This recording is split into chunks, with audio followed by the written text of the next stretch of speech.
Good day. We have a query from one of the students, John, who wished to know how to analyze a scatter graph. Without further ado, let's do it.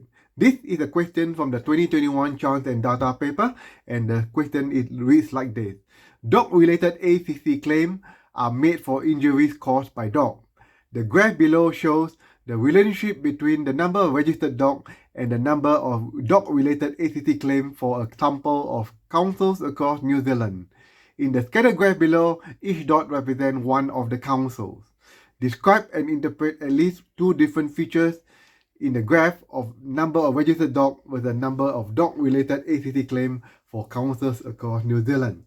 Okay, so the first thing you need to do when you do a scatter graph is to draw a line of best fit. Okay, so half on top and half on the bottom of the dot. Okay, so the line of best fit, you have to draw it. If you can draw that line, you can get either an achieve or merit in NCEA Level 1. Next, you need to find the relationship. There are three types of relationship. The first thing you need to know whether it is positive or negative, moderate, strong, or weak, and the last one is linear or non-linear. So in this case, it's a positive. Okay, it's a positive relationship. Why is that so? Because as the number of registered dogs increases, the number of ACC claim also increases. So that's why it is a positive relationship, and it's always going up. Okay, the graph is going up. It's called a positive relationship. The second one, as I said, is whether it is strong, moderate, or weak. In this case, our graph is moderate because you can see the graph is scattered quite a little bit, not all on the one line. If all the dots are on the line, then it is strong. If it is scattered all over, it is weak. In our case, they're scattered a little bit here and there, so we call it a moderate relationship.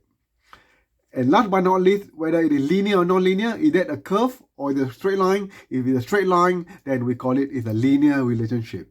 Okay, so there are the three things that you need to know when you analyze a scatter graph. Okay, so then once you have done that, you have to look at unusual data or interesting data, any data that's out of the norm. So in this case, we can look at this data here because they have like around 9,000 dogs registered, and the number of claims is 560.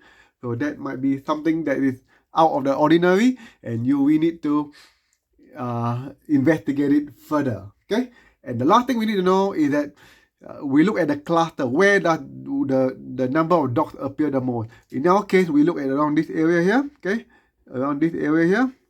So this is the cluster, and that will be around less than 7,000 dogs registered.